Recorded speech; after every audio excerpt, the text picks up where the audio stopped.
En la EPS indígena Anas Guayú estamos de aniversario. Celebremos juntos el crecimiento y compromiso con las comunidades indígenas Guayú.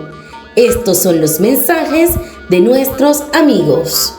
Bueno, quiero aprovechar al público o las personas que escuchen este mensaje, aprovechar el cumpleaños de la empresa Anas Guayú. 23 años de fundada.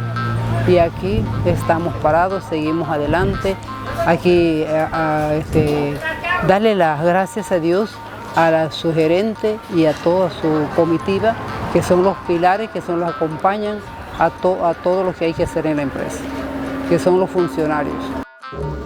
EPS indígena Anas Guayú, 23 años juntos gestionando salud.